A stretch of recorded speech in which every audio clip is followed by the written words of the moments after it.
Serious, and you're looking for a Christ man, the one who anointed with the Lord, with the Spirit of the Lord, to do His will. I'm that nigga.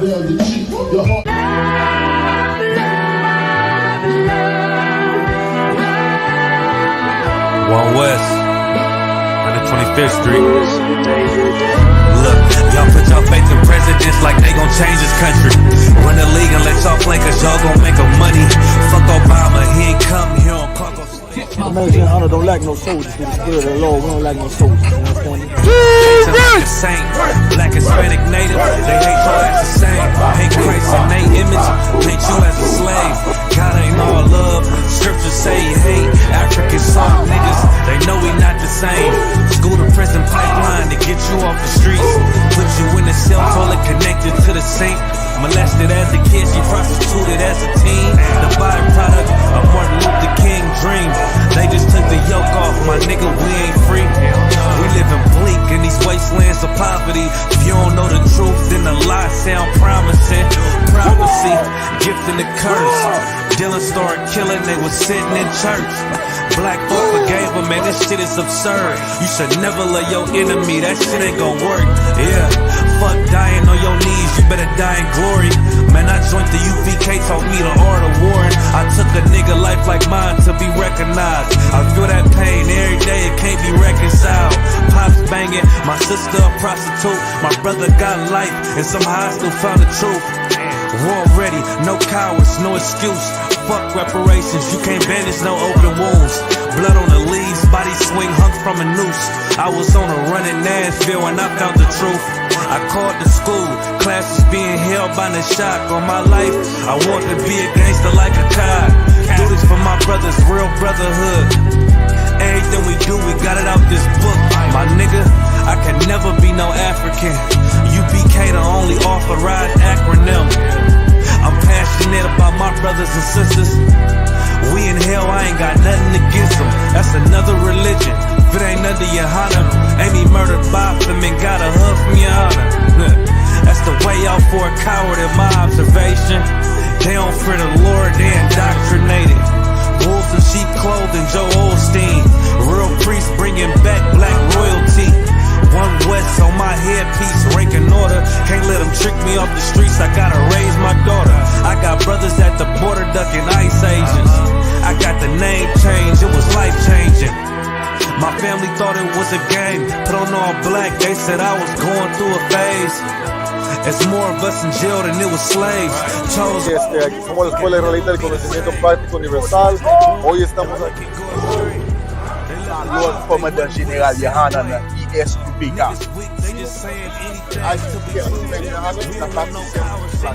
This is what Commander General Yohanan did. This is what he did. First camp, I cut off all my dreads. I took an oath when that oil hit my head. Niggas capping like they lids. I'm a priest, I never stick no fork in no pig. I was dead till I found out how to live. This brotherhood taught me how to be a man. I came back to my roots, I had to dig. A couple gaps I had to bridge. I got a rib, I'm married to this work. You wanna serve the Lord, he ain't in the Christian church. I had to dig. That's right.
44 shit, you know what I mean? Busy man, busy man.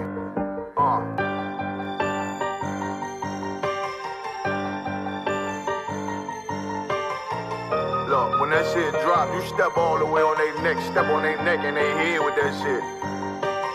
Fine then, I ain't show no mercy, we gon' show them boy what time it is. I pop out like I'm Samuel, I got time to kill. Haters thought I died, I survived. They don't know how I did it, got it out the mud, straight to glory. They don't know how I feel, he nice but he don't show them skills, how I show them skills. He ride but he don't work the wheel, how I work the wheel. They mad, I'm too solid, circle tight, yeah, vacuum seal. No, they want my life, I ain't worried, I got rank for real. I got real soldiers, kill for me, nigga, watch yourself. They say you been in beast mode lately, you is not yourself. When you dropping that fire, precious marriage, they inquiring. They can't stop what's coming, but I see them conspiring. Cross the line, them firing. This bitch here, finna break the spin. No kindness, I don't trust you, circle small. You can keep your features. Me and my niggas don't keep no secrets. In the field like Jeepers Creepers, say they want some smoke, dawg. So I brought these chimney sweeps. Coming like we coming, you can't even cap. These niggas don't run it like we running, bitch, don't even start. Bitch, I'm with my niggas till the end, till death do us part. So if you wanna leave, you can leave, bitch. Bless your heart, fine then. I ain't show no mercy, we gon' show them boy what time it is. I pop out like I'm Samuel, I got time to kill. Haters thought I died, I survived. They don't know how I did it, got it out the mud, straight to glory. They don't know how I feel, he nice but he don't show them skills, how I show them skills. He ride but he don't work the wheel, how I work the wheel. Ooh, I got a man, circle tight, yeah, vacuum seal. I heard they want my life, I ain't worried, I got rate for real. Take over in effect, yeah, I'm fully focused. You might not see it on me, just know it's women, that bitch fully loaded. Ooh, yeah, we up and rolling. Told them I need major motion. Think I'm joking, I'ma school them niggas like they baby Jody. Got it out the dust, now I'm too clean, don't know why they hate me. What you want out life, dawg? Guns and butter, baby boy. You PK top, dawg. Certified road runner. I'ma turn that econ line van to a damn tank. I got choppers stashed in the attic like they Anne Frank. They had that shit on lock till I snapped on them like bolt cutters. You cannot play both sides, gotta choose your colors. See him throwing that one up with that W, that's my blood, bro. Fine then, I ain't show no mercy, I'm gon' show them boy what time it is. I pop out like I'm Samuel, I got time to kill. Haters thought I died, I survived. They don't know how I did it, got it out the dust, straight to glory. They don't know how I feel, he nice but he don't show them skills, how I show them skills. He ride but he don't work the wheel, how I work the wheel. Ooh, I got a man, circle tight, yeah, vacuum seal. Said they want my life, I ain't worried, I got rank for real.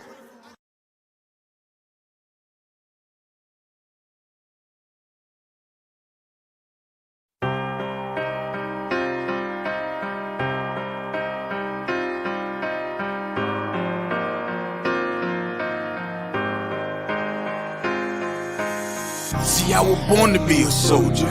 See, I was born to be a soldier. See, I was born to be a soldier.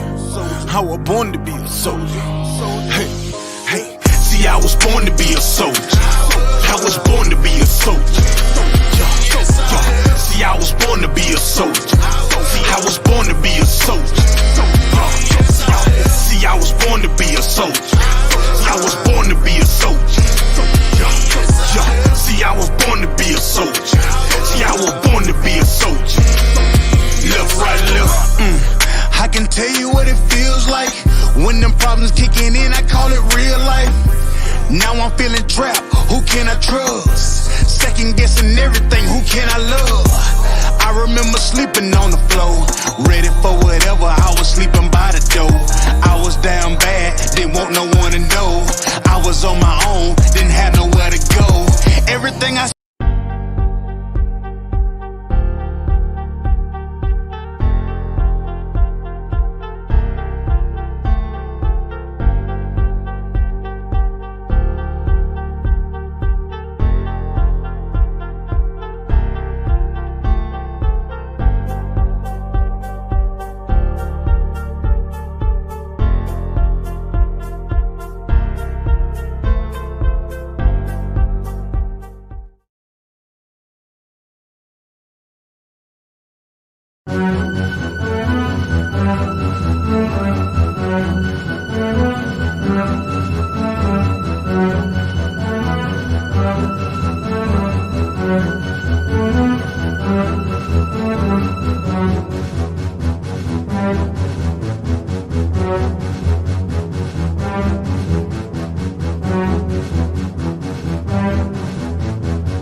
yeah, what's going on, Israel? Getting it in, what's going on? Big shout out to you, Kazak Ahmad. You killing them, boy. That tape you did on the Kufi was insane. Most High Christ, on the Yamaka, as they call it. Kawakar, Was sir. the powerhouse. You know what I'm saying? I hope everybody got to see it. If you didn't get to see it, I hope you do get to see it because it was strong as hell. That tape, it was powerful. So we gonna get into it, man. The water for joining us, man. The water for joining me out. You know, man. Getting it in. Big shout out to Captain Mashak Mayan, of course, always pulling us down in the background.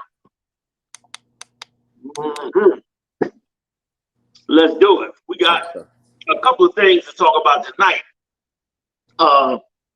Really, there's some third world war stuff to get into, but we also want to get into the scriptures about the UFOs because that's coming up now.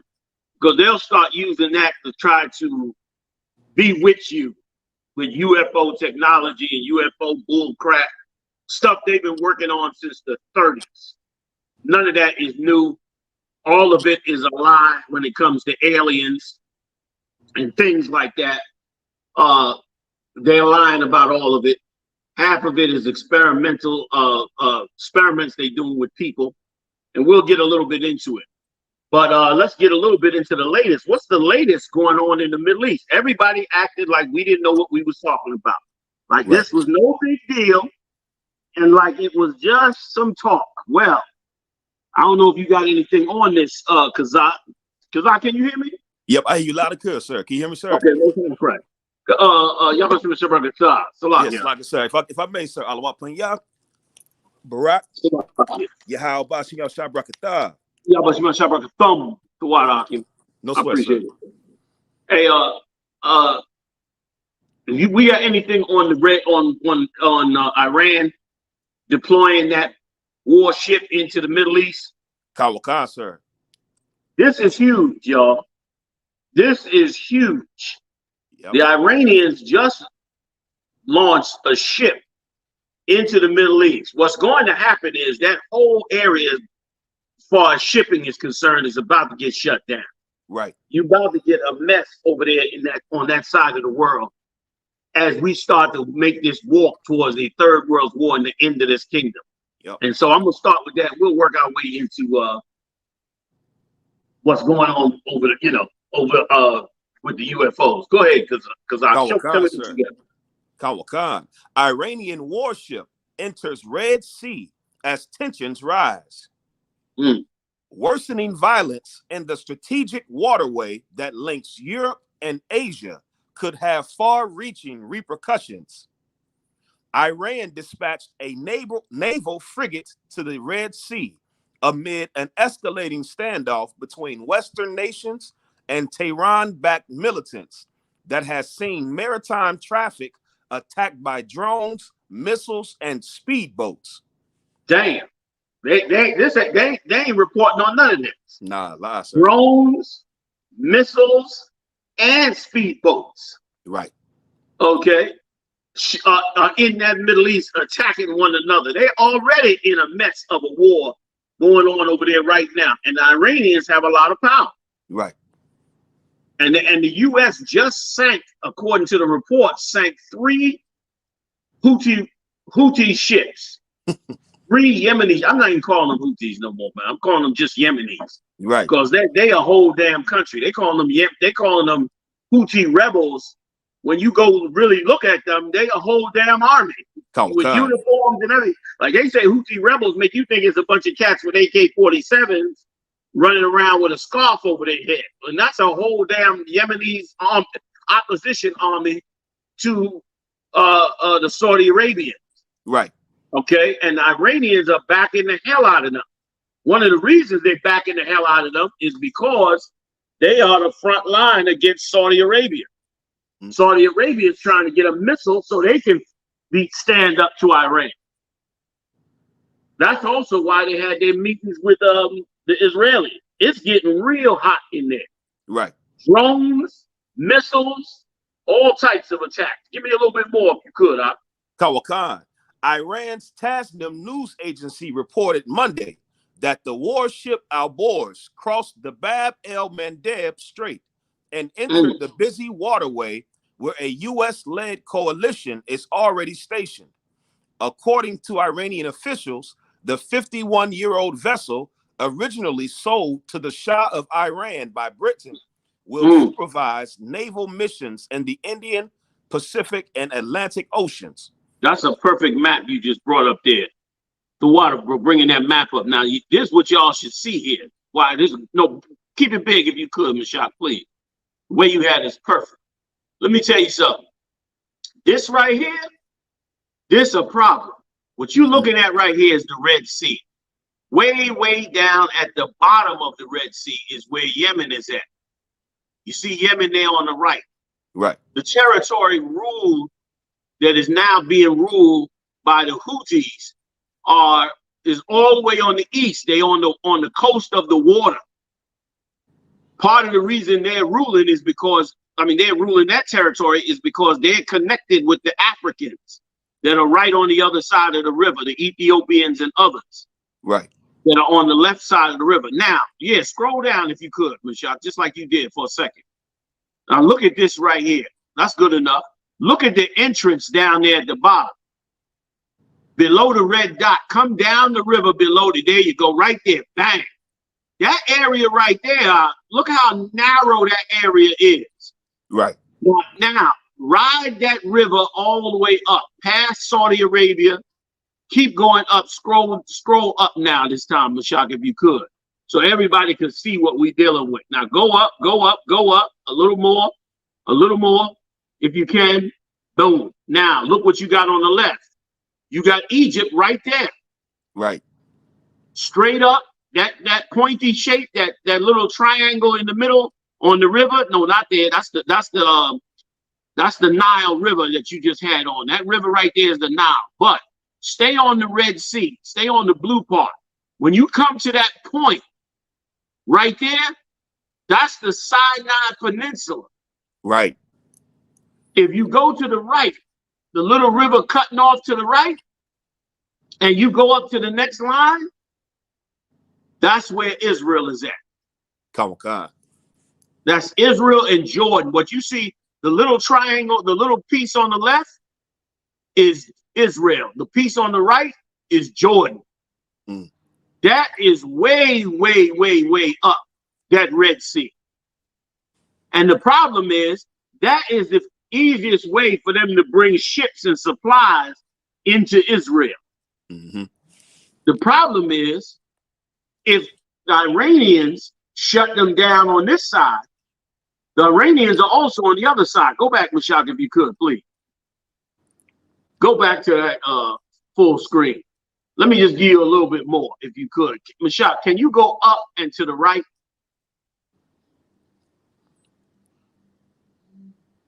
Right. And then go to the right. There you go. Over there. Nope. Yep. Right there. Past Saudi Arabia. Now you're in the territory of Iran. That's how close Iran is. So ain't nothing coming through on that river over that side. Ain't nothing coming through there to Israel if they don't want it to. So Israel's got to bring their supplies so far up through the Red Sea. So they stuck on this side. And all the Arab countries are in that area. And to show you, and here's also, just strategically, here's also why the Iranians back the Houthis. Because the Iranians are on the north of Saudi Arabia. The Houthis down there in the brown are on the southern part of Saudi Arabia. Both of them are on both sides itching to take over Saudi Arabia. Right. And now the Israelis see how close Iran is and how much power Iran has and how close they are to a missile. Now they want to go after Iran. But they are all, brother, being pulled in. This thing right here is completely biblical. Come on. So now that they have a ship down there, right near where the Houthis are, one, is a big problem for Saudi Arabia. Two, is a problem for Israel getting supplies up that river. And it's another headache for the United States because of course the United States is going to have to protect all those countries. Which means here we go into an escalation. Now we in an escalation. Now we in a battle. You got more? Kazak, what else you holding on it? Sir. You got other articles on it? Go ahead. Sir, I have right here, sir. It says, the move adds Iran's military into an increasingly volatile crisis unfolding in the Red Sea, where tensions have soared in the wake of the Israel-Hamas war in the Gaza Strip. Right, like tensions are escalating. Right. Or as they put it, soared. Go ahead.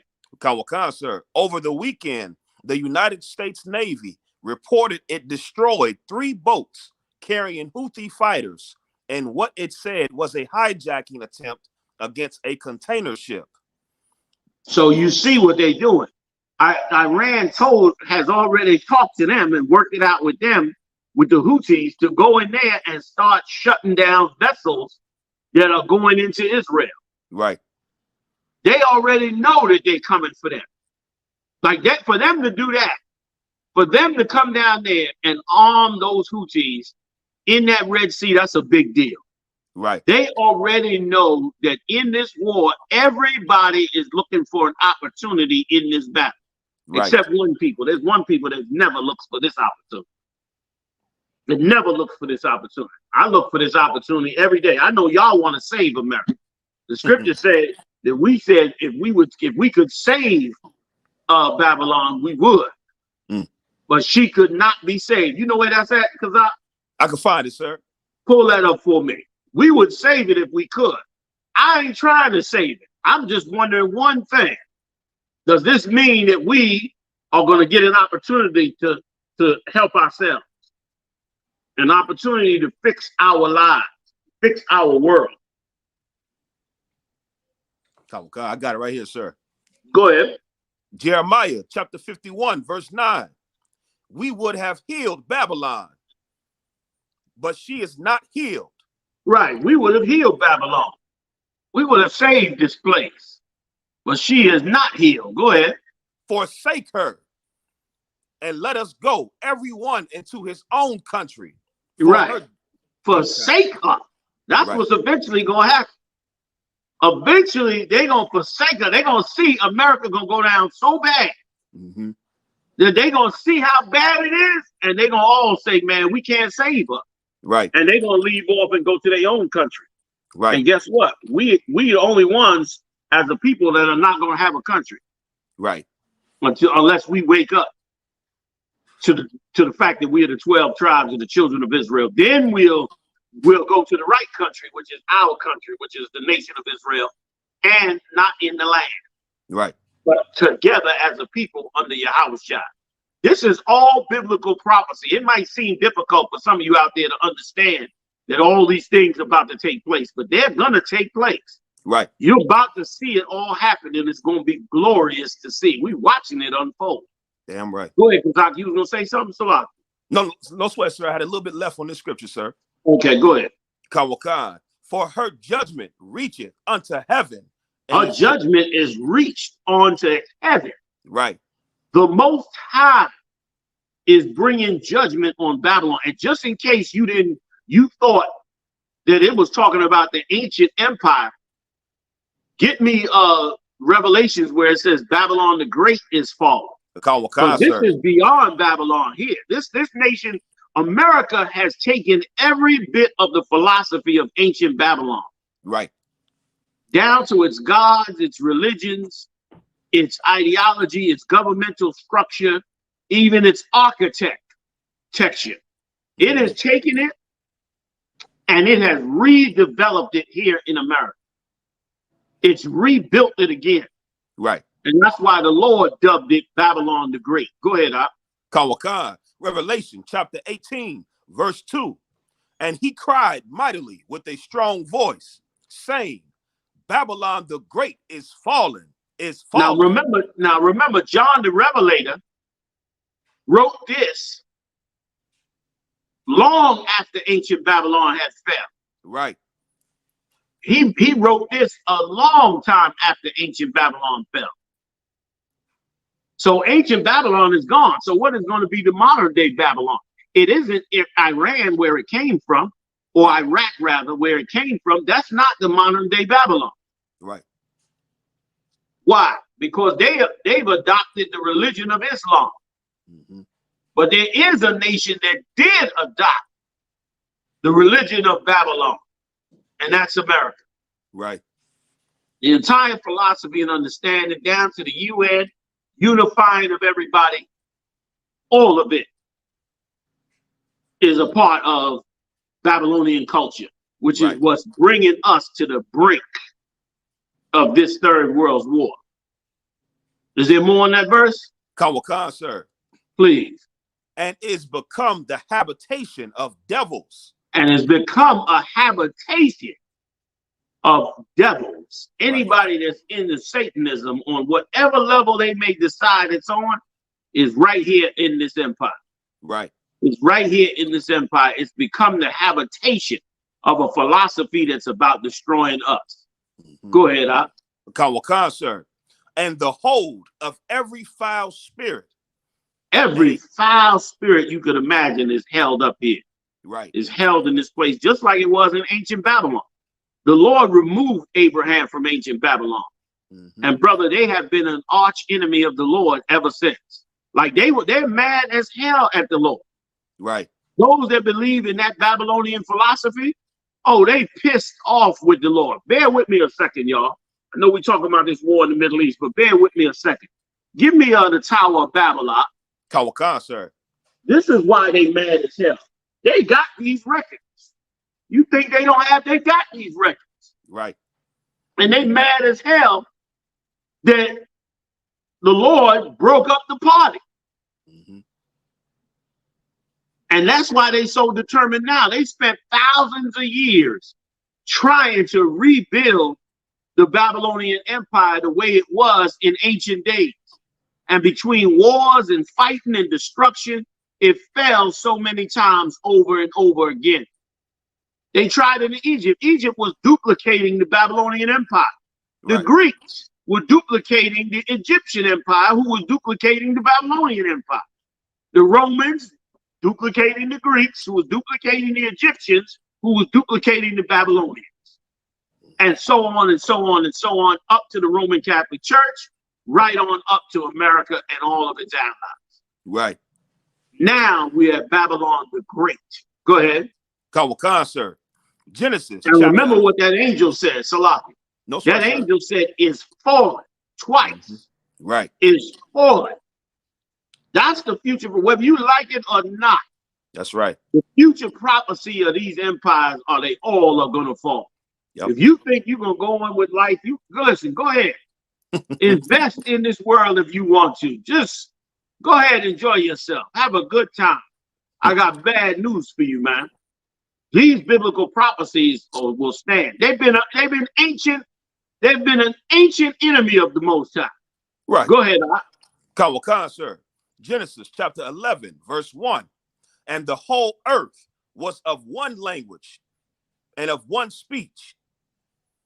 And it came to pass, as they journeyed from the east, that they found a plain in the land of Shinar, and they dwelt there.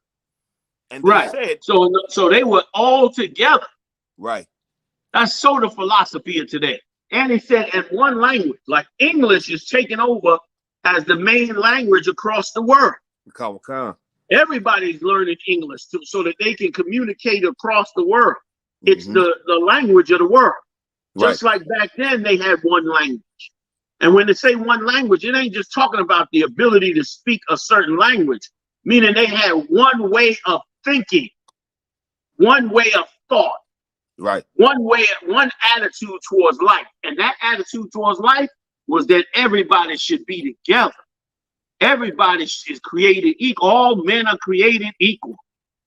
We all come from the same blood. You heard all these cliche type statements. Right. We all come from the same blood. We all one people.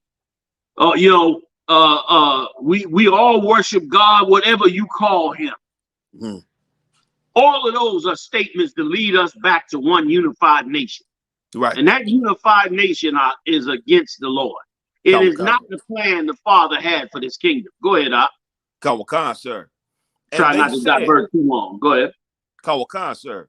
And they said one to another, go to, let us make brick and burn them thoroughly. And they had brick for stone, and slime had they for mortar.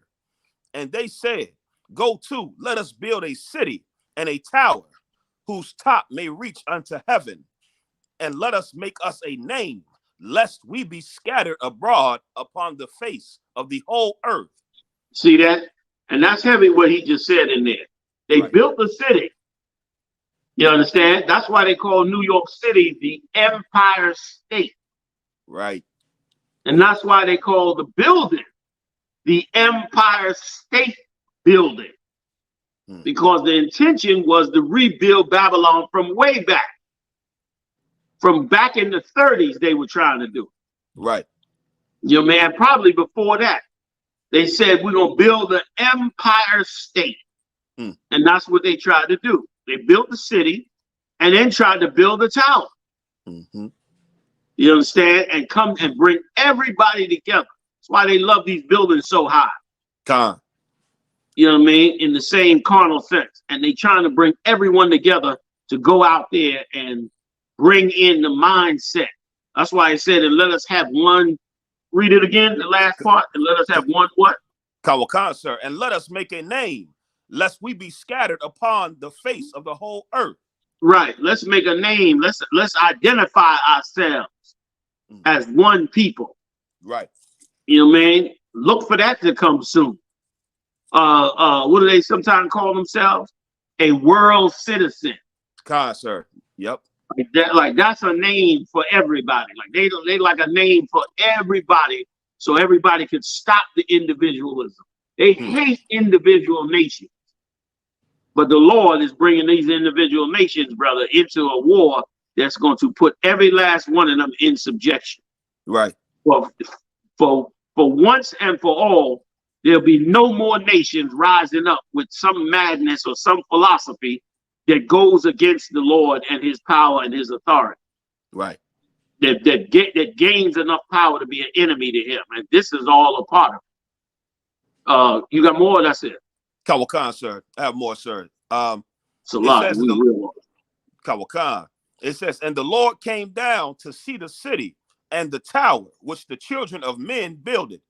And the Lord said, behold, the people is one, and they have all one language. And this they begin to do. And now nothing will be restrained from them, which they have imagined to do. Right. In other words, they would now be able to come together as one, and anything they imagine to do, they'll be able to do it. Why? Because they can go get the resources from anywhere in the world. Yep. They can go across the entire earth and find the best of anybody else, of every other nation. And they can have something that the Lord does not want, believe it or not. They can have it where there is no conflict between them. Right. That's what they want. They want to unify the world and have no conflict in the world. But what they don't tell you is that unification is so that they can fight the Most High. Right. That's why the scriptures tell you the son of what the Son of Men built. Because those are not the sons of the Most High that built that. The sons of the Most High are never to come together with the rest of the nations. The Lord made the Son of God's, the Son of the Most High, the sons of the Most High, to be separate from the sons of men. That's right. You know what I'm saying? The sons of men will come together and do that every time. But the Lord is like, nah, you stay separate and you rule over the sons of men. Right. And that's exactly how the right order is supposed to be. But that's the wrong order, which allows them to come together and then try to fight against the Most High. And they're going to want to eliminate the Lord's chosen as well. Believe you me. Talking about the 12 lost tribes of the children of Israel. They will seek to wipe us out. It'll never happen, though. We at the end, they don't got enough time. You got more, Kazak, real quick? I think that's pretty much it. We clarified that, right? I diverted for quite a bit. Right or wrong? No? No, we too off, sir. Okay, God. So bring it back to the war. That's why the Lord has allowed them to stir this war and Right. put it in their minds to stir this war. And it is vicious out here over there. I hear the things they doing over there, man. They killing people, man, like for absolutely no reason. Civilians getting killed, people getting killed and shot up, and all kinds of things happening for absolutely no real reason. Right. But it's the Most High in the midst, and it is what is going to take place. Go ahead. You got more on the stories? Khan, sir. I got a little bit more on this one, sir. Let's do it. Khan. It says United Kingdom Prime Minister Rishi Sunak's spokesperson called the attacks unacceptable and destabilizing. Planning is underway for a range of scenarios.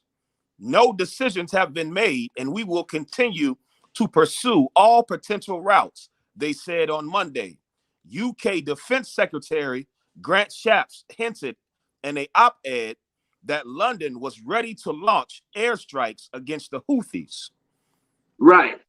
So it lets you know that they knew that when they went in there against the Hamas, that they were going to upset the Iranians. And they knew that they was going to have a problem. Well, the Iranians are saying that they got options on the table as well.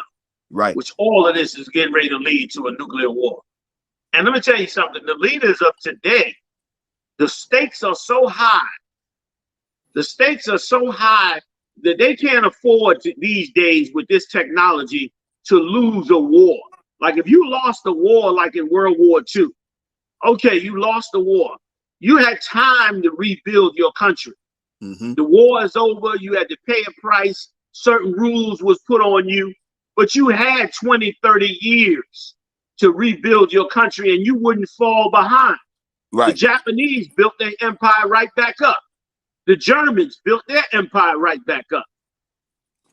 But the problem with today is the technology is so advanced in the world that if you lose a war now, it's near impossible for you to catch up to all the technology that's in the world today. Right. Like if they wipe your country out, you can't, it's almost impossible to make it back.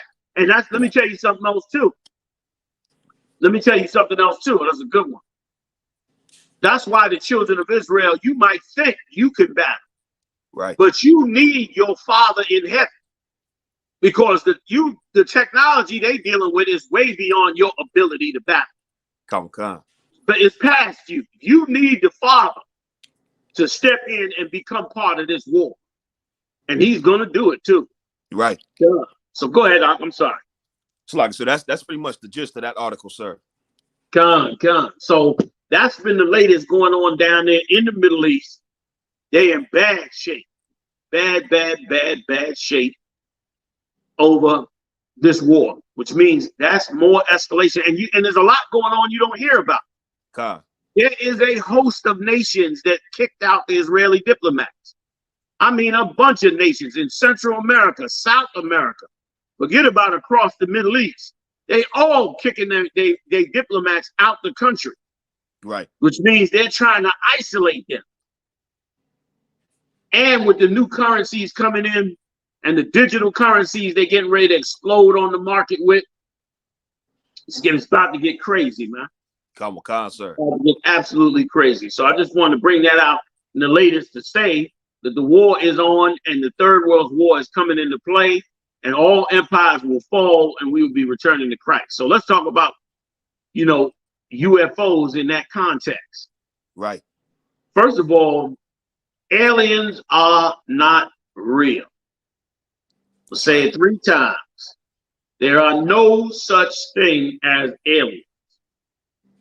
Once again, there are no such things as aliens. Use your brain. When did aliens start coming on the scene in the United States? When did the talk of aliens start coming into play? This is a common sense thing that you can easily debunk the fact that aliens live. Right. Very easily. By just simply going back to when did they start talking about aliens?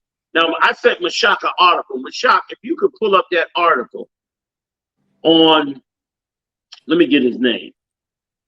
The guy's name is, oh man, I don't have it in my notes.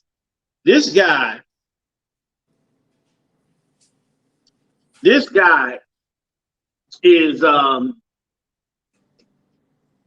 you could probably, it's the article where the guy who first coined the term flying saucer came from. Okay. If you could get it, pull it up. Oh, did he send them to you, Kazak? Sir. Mashak, if you could send it to Kazak. I don't know if he's tied up or not, but I'll try to pull it up as well. Kawakan. All right. See what I can do. Kawakan, sir. I have Can you give it to you? Just take a second. Here you go. Kawakan. Pulling something up now. Oh, wait a minute. I hope I sent it to him. Bear with me, y'all. Bear with me a second. I'm gonna forward it to you, right? Kawakan, sir. Sir. The guy's name is something. Kenneth Arnold is his name. Okay, let me send this one to you. I have the two videos, not the Yeah, hold on the videos though. I'm gonna play them in a second. Okay, come. Okay, if you can hang on the video for a second. Oh, even though the videos do talk about it, but I want to read. I want one of y'all, if Kazak or one of y'all could read this article. I'm gonna send it. Say again. I don't have all the right, I'm gonna send it. I'm sorry. Go ahead. I said I don't have the article. Yeah, I'm sending it to you right now. I'm holding everybody up for just a second. Okay. Let me just show you something. General too. Also, while we getting the article, I have something here on Kenneth Arnold. Until we get that, sir. You have what? I have something here that I just was able to find on Kenneth Arnold before we get while we getting your article, sir. No, go ahead. We can do it that way. Mashak, did it go to you?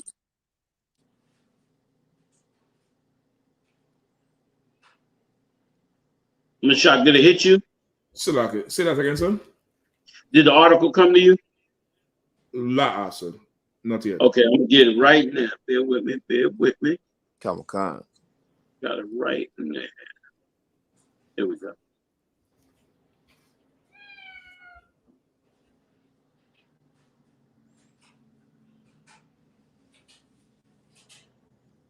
Okay, go ahead, Kazak Salakia.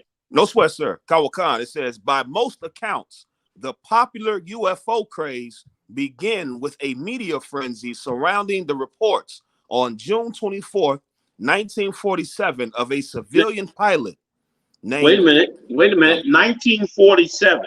Right. 1947. Right. Kawakan. What was going on in 1947? If I may, General, World War II, at the end of it, I believe, sir. Exactly. How is it that the whole alien thing comes about in 1947? Right. Salakia, yo, some advertisement on my phone. I don't listen to that, whatever it was. Nobody get the wrong idea. Sir. Some ad come up. Bear with me. I'm trying to share it. Kawakan, sir. Oh wait, I think I might have. Oh yeah. There we go. Mashak, can I give it to you on Messenger or are you on WhatsApp? I think Messenger would be too obvious. That would be easy. Messenger's fine. All right, coming up on Messenger right now. Salakia, y'all. I thought I had sent these to Mashak, but I didn't. Should be coming to you right now, Mashak. So I'm sorry. So 1947, right? Kawakan. Now, if they saw the so-called flying saucers in 1947 towards the end of the war, what does that tell you about when they were working on, when they were experimenting on? at least 10 years before that. Kawakan. So we talking 1937. We talking around the years of people like Albert Einstein and others, you understand, who probably Oppenheimer and the rest of them fanatics. It was probably around that time. Right. That they were experimenting with all kinds of flying vehicles. Right. And those flying vehicles that they were experimenting with were just really German technology. It had nothing to do with the Most High, and it had nothing to do with aliens. Right. Mashak, if you got it, let me know. Because I want Kazak to read it. It's a pretty good article on this guy, Arnold. You can keep going on what you got. Kawakan, sir. Sorry for the jumbling around, yo. Go ahead. Kawakan, sir. It says a civilian pilot named Kenneth Arnold, who described seeing a group of bat-like aircraft flying in formation at high speed. Stop right there. He said bat-like aircraft. Kawakan. Bat-like. Go ahead. Kawakan, sir. Near Mount Rainier, that he said were moving like a saucer if it skipped across water. Right. Moving like a saucer, meaning they were doing this. Right. As they're going across the water, they're going as they're going through the sky, they're doing this. Right. Well, what was that? That was them experimenting with jet engines. Kawakan. Okay. And remember, he said a bat-like. Right. He didn't say a circle. Right. He said a bat-like shit. Go ahead. Kawakan, sir. Which led to headlines about flying saucers and flying discs. Right. In other words, the reporters messed it up. Right. The reporter turned around and said, "Oh, these are flying saucers," because he said that it skipped across the water like you would a saucer. You know, like you would something that hit the water. Go ahead. I'm sorry. Go ahead. Sir. No sweat, sir.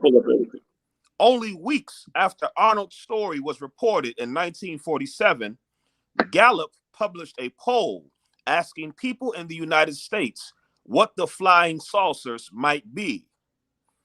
Already, 90% had heard of the new term.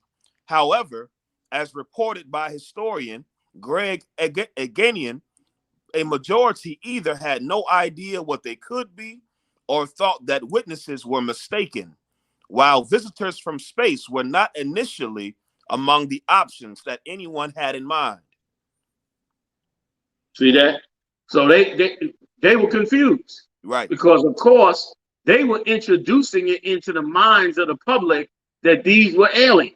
Right. Then what do you think these are? Meanwhile, that was German technology. What they spotted in 1947 that looked like a flying bat, right, was German technology. Was a German twin engine jet, right, where the engines were sitting inside the jet. The name of it, I believe, is called a Horton. The actual planes that they saw a formation of it. Right. So what was happening was the Germans in certain pockets of the Germany, they were still trying to get it on with the war. Right. So they had this technology, these jet engines with these huge gas tanks.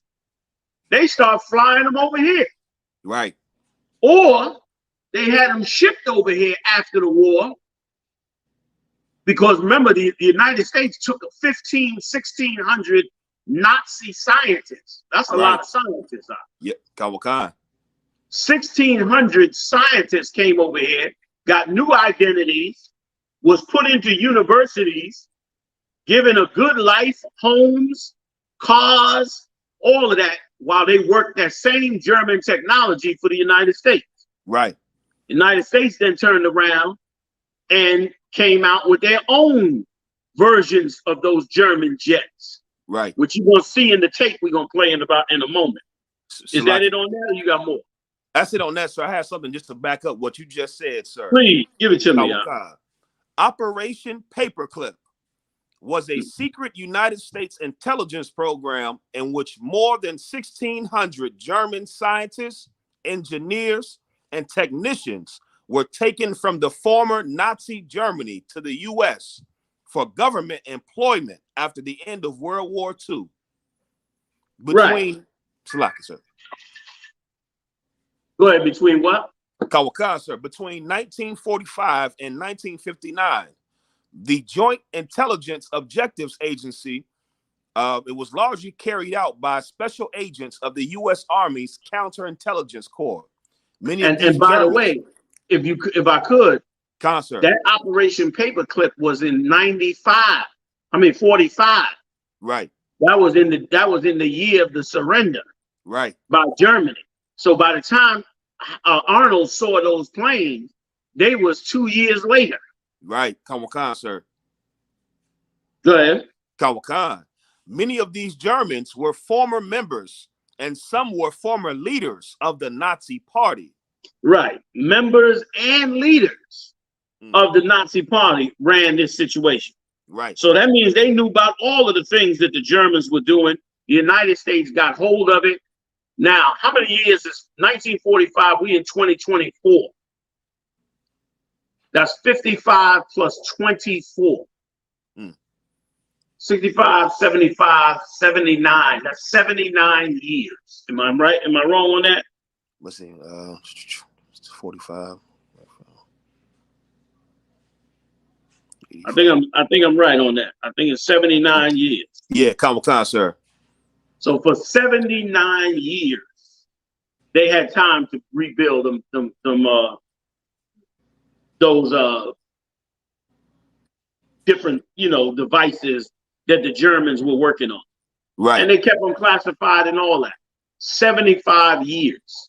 Right. Imagine 2 years later, they were flying them in the United States, rebuilding them back there. Could you imagine 79 years later what they have now? Good night. So this idea that these are aliens and they come from another world is ridiculous. Right. Kawakan. Ridiculous. It's stupid. It's dumb. And let me tell you something. If you fall for it, they got a lot to play with your mind with. Because another thing they get ready to come out with and start using is those holograms. What they do is they send up a device up in the sky with a big light on it. And then they light up a whole hologram up there. And the device can talk. Like they can put a film on and have a giant person up in the sky talking to you, having a whole conversation with you, and you hearing them on the ground. They can play music, send messages. This is going to be the new way to inform an entire city. They ain't going to use a blimp. They're not going to use a plane with a banner in the back of it anymore. Them days are long gone. They're going to use holograms. You understand? One of the brothers in New York called me up one night and said, "General, man, what is going on? I see a bunch of lights in the sky."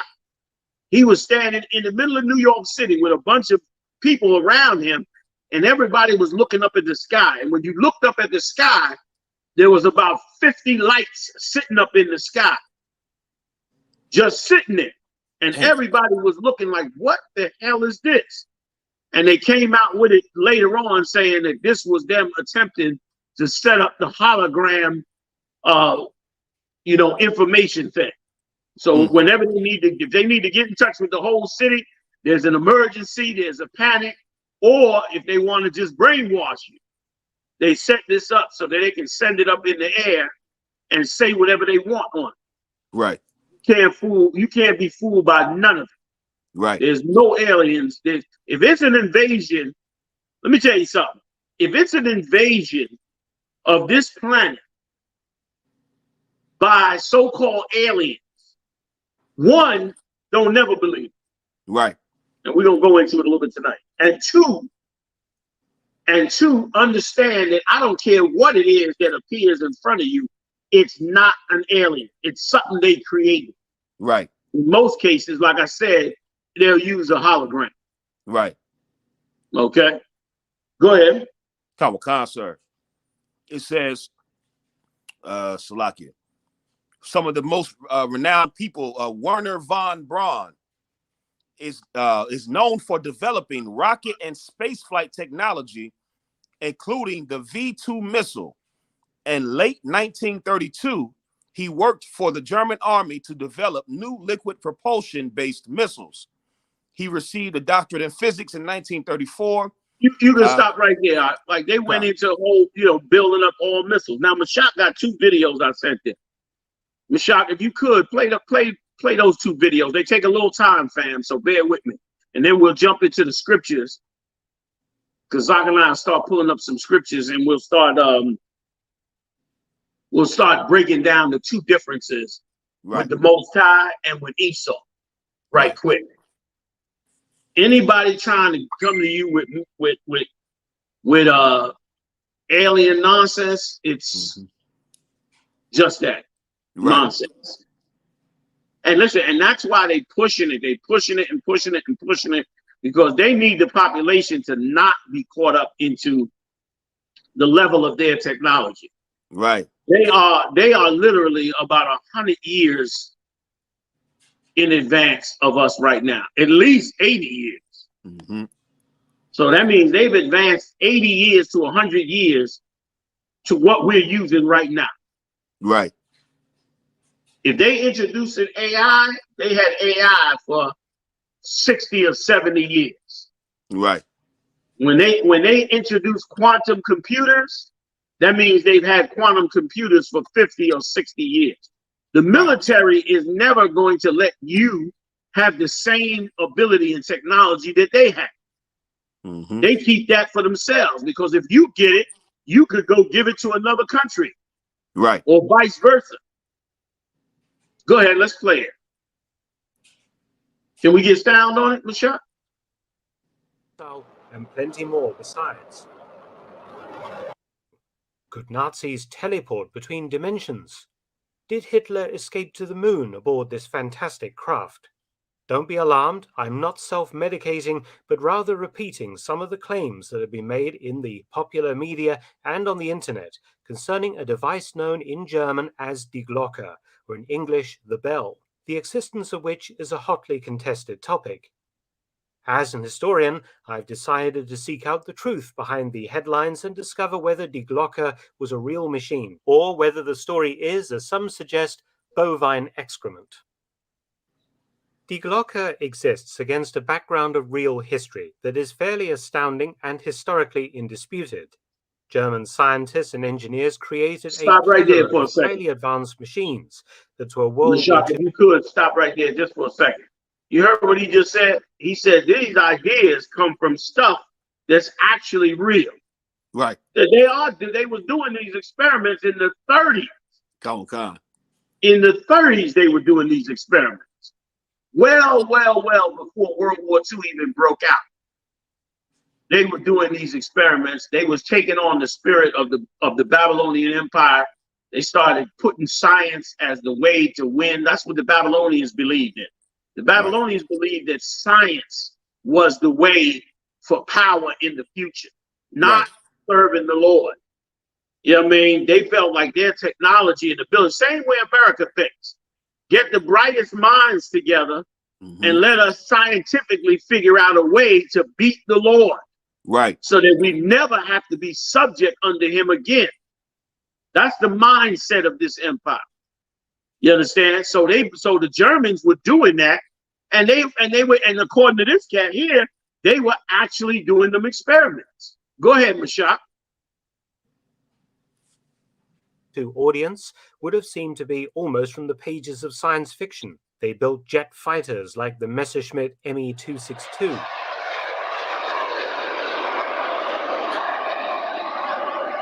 The rocket interceptor, the Bachem Natter, the V-1 robot bomb. Now, those planes and jets look like nothing to us because they old sheet metal. But to a farmer in 1947, that looks like an alien. Right. To a farmer, that looks like something unworldly. The only plane he's used to is a twin-wing crop duster. So he sees a missile coming through the air with somebody flying in it. In his mind, this is an alien. Right. Go ahead. Ballistic missile and plenty more besides.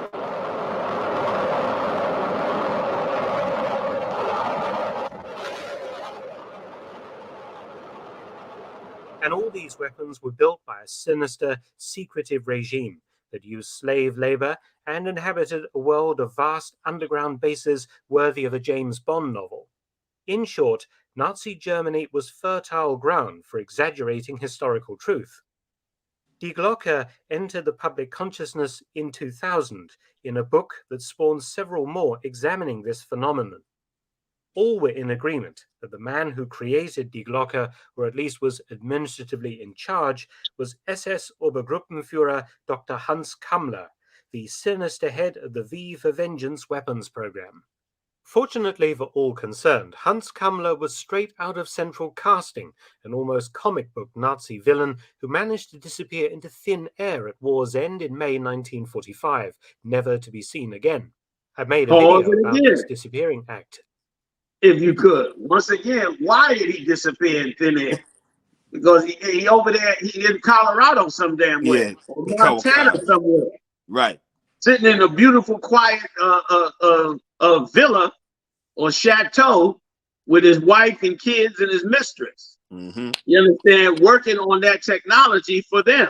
Right. And has been ever since. You know what I mean? Like he was trying to work on this. Once again, who knows if they got it done or didn't get it done? Who cares? Right. We know that they were working on it, so we know that they built these way back. Right. And poured into us the idea of aliens. Right. When there are no aliens. And good question. Let me get that question y'all put in here right quick.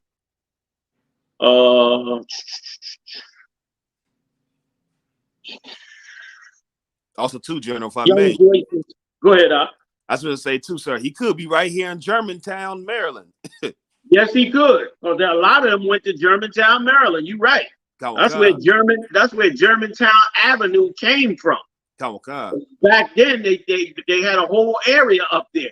The area runs right up there near Bethlehem Steel. Sir. So they had the steel factory. The Germans, I ain't need to tell you no more than that. You know what I mean? Like they were working on it over here. Let me answer Young Voices TV's question. What's our take on reptilian people? Listen, let me tell you something. There's no such thing as reptilian people. That's right. There's no such thing as a reptilian person. Right. Okay. There's no such thing. There's no such thing as aliens. There's no such thing as all them types of aliens. None of that. Now, has the United States and other countries experimented on mutations of humans? Hell yeah. You understand? Your chicken, when you go to the fast food restaurant right now, when you go to the Popeyes chicken, when you go to the KFC chicken, when you get a chicken sandwich from McDonald's, it could be chicken made in a laboratory. Because right now, the majority of the chicken and the beef that you buy in the supermarket is coming out of a metal container. It's being made in a factory. It is not being grown by an animal. You think it's being. You wondered how you getting a 10-pack of chicken thighs for $5, or a 10-pack of chicken breasts for $10. You getting it because they made in a factory. They popping them out of the factory and shipping, wrapping them up and calling them organic chicken. No antibiotics, none of that. They don't need no antibiotics because they ain't come out of an animal. Right. That's in the dirt and in the environment. So they don't got to put antibiotics in. But it's still chicken, so-called chicken, but it really comes out of a vat. I ain't telling you to stop eating McDonald's or none of that. You eat whatever's lawful according to the scriptures, you can go ahead and eat. Right. And it's not unlawful to eat it, you know what I mean? To eat that food. But if you could avoid it, it's always good to get a better quality of food. There you go. Mashak just pulled it up. That's your beef right there. It's made in a laboratory now. Tons of this is. So yes, so no, there's no such thing as reptilian. And think about this for a minute. If they can duplicate chicken parts and steaks, then they can duplicate body parts. If they can duplicate body parts, they can mutanize different things. You understand? Like they can interbreed different animals. Mm-hmm. Like they've had time, just like we just read when we read earlier about what the Lord said. Now that they are all one, anything they seek to do, they'll be able to do on the left-hand side of evil, and they'll be trying to do it. You understand? They'll be trying to get all of that mess into the common man's life, including fake food, all of that. Eventually, don't be shocked if they don't come out, if they come out with certain animals that could talk and tell you it was a miracle. It's a miracle. It ain't no miracle. They crossbreeded something with something else and created Frankenstein. We talking about the devil the Bible speaks of. Like, what do you think? And we're talking about Babylon the Great. Don't be shocked at nothing they come out with. I wouldn't be shocked. I would not be shocked at nothing they come out with that they say is aliens or anything else. This stuff is just made in some laboratory somewhere. They got a place outside of New York called Plum Island, and this is like a laboratory for biological diseases and biological experiments. And you got a ton of rumors about people finding animals that floated off of that island. First of all, they got it on the island because what they're doing over there is so deadly that they had to have it on an island. And you got people that found all kind of creatures that they'll be like, look, I don't know what this is, but it looked like two different creatures mixed together.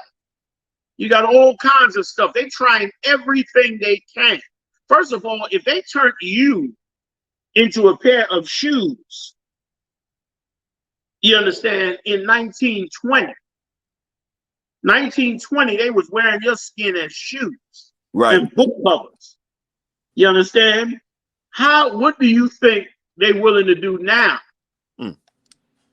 You understand? 104 years later. Right. You understand? Like, they're willing to try anything because to them, once again, the science, this is their philosophy. The science will bring them to the 1,000 points of light. The science, having everybody together, brings them to the where they need to be to conquer the world. I'm diverting a little bit, y'all. Get back to UFO. But this is exactly what they've been doing. You know what I mean? So I see a lot of y'all in there have been looking at this as well. You understand? Which is true. You know what I mean? Right. They're experimenting with all kinds of ways to put chips in the minds of animals. They want to be able to, they don't want to have to let the cow in the field walk around. They want to tell the cow what to do. Right. They want to be able to talk to their horse telepathically so the horse can communicate with them. And they think it's a righteous thing. In other words, in their mind, they're giving liberty to the horse.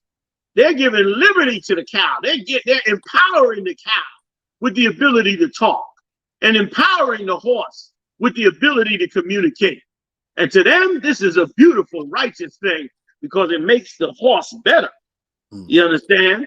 It makes the cow better. That's why you're right.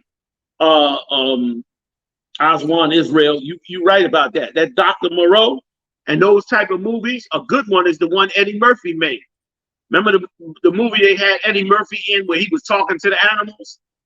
Oh, God. Yeah, I forgot what they call it. Dr. Doolittle, sir? I think that might be the name. Yep. Like they've been making movies about that for years. And they make those movies because that's what they're working on or might have achieved in many cases. Right. Who knows? So that's the point of that. Back to the UFO thing. Go back to the film if you could, Mashak.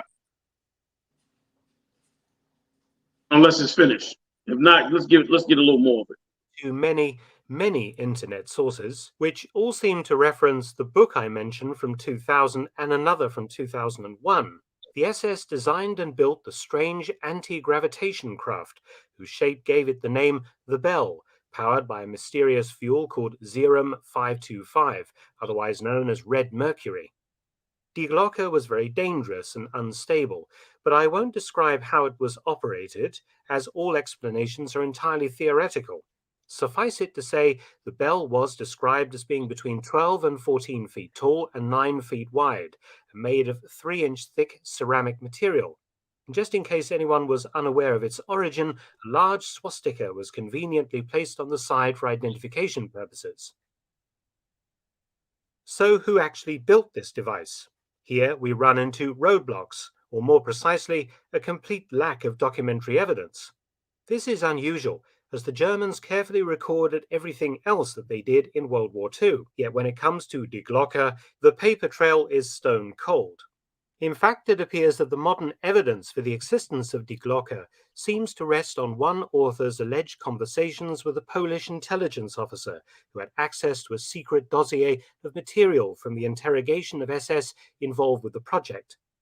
Various names have been suggested, largely due to their proximity to real Nazi secret programs, one of the foremost being Dr. Werner Heisenberg.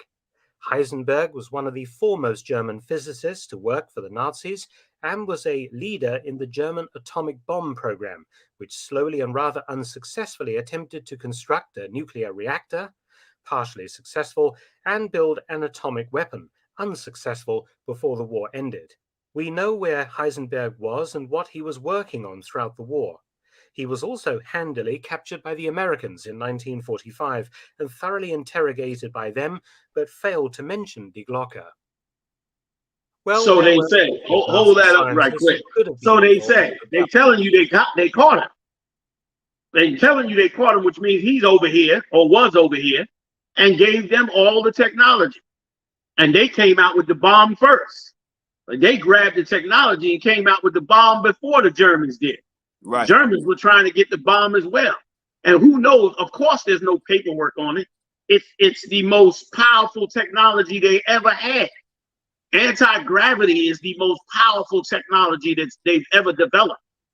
That gives them full power over the skies. Right. So to think that they would write that down somewhere is ridiculous. Go ahead. Yes, and the US captured and shipped nearly all of Nazi Germany's best scientific minds to the States in a top-secret operation codenamed Paperclip just after the war. Could the US have also captured Die Glocke and shipped that to the States as well? In fact, Die Glocke was not first mentioned in 2000, but rather in 1960 in France in a book titled The Morning of the Magicians. Translated into English in 1963, it covered a series of Nazi topics that all had some dash of real history at their core. For example, Nazi UFOs, Nazi occultism, and Die Glocke. Regarding UFOs, or flying saucer craft, the Horten brothers had built flying wings for the German Air Force, the Luftwaffe. And wait, freeze that if you could, Michelle. You see that right there? That is a Horten. I forget the numbers that go with it, but that's a Horten airplane. What you looking at is the beginning of the stealth bomber program right there. And he's going to describe that plane. It looks like crap right there because it's from the 40s. But if you saw that with its wings on it, flying above your city in 1947 with no engines on it, you would think that was an airplane. The engines are on top of it.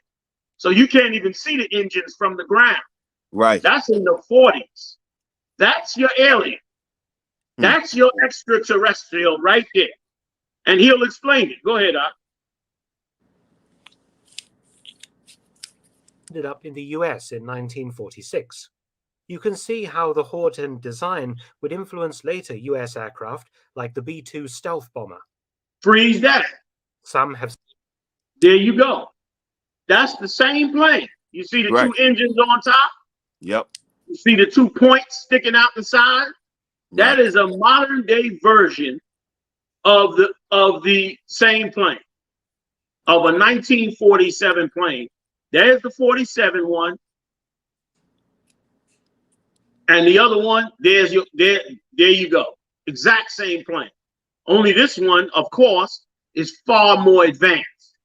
And this one you looking at, this plane you looking at right there, they were flying that in 1974.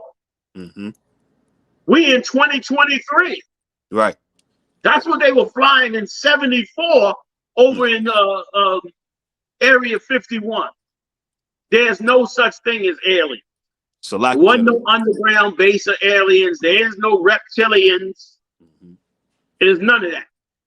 All it is their science attempting to advance them as much as possible to rule the world, bring it all together under one, and take on the Most High.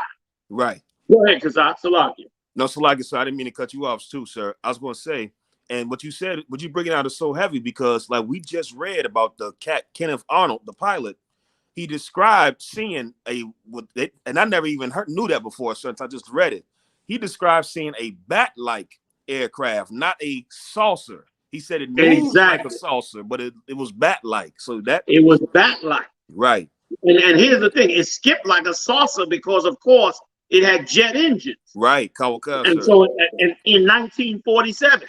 Right. So you know it didn't fly, perfectly back then. But of course, they perfected it since then. And that's where you get your alien, your flying saucers from. That's where all of it comes. And then they built on that. Right. Also, I don't know if Mashak could pull this up on the side. When did sci-fi movies explode on the scene? Or sci-fi books, rather. You understand? That breaks the sound barrier. And let me tell you something else, Slocket. Let me tell you something else about this German plane. That German plane in 1947 already had stealth technology in it, meaning you could barely see it in the sky. You could barely hit it with radar. That's why they ended up flying into the United States in different areas and crashing. Mm-hmm. And the reason they had to say it was alien bodies because they didn't want anybody to know these were Germans or some mutation of Germans. You understand? They often use very small people to fly them because of the weight and the concern over the weight and things like that. Okay? Right. Well, let's go back to the tape until you pull the other one, Mashak. The water. Oh wait, you got it. Can you read it? Yep, Kawakan, sir. Science fiction gained popularity in the 1950s because the 1950s. When? The 1950s. Our whole history here is a lie.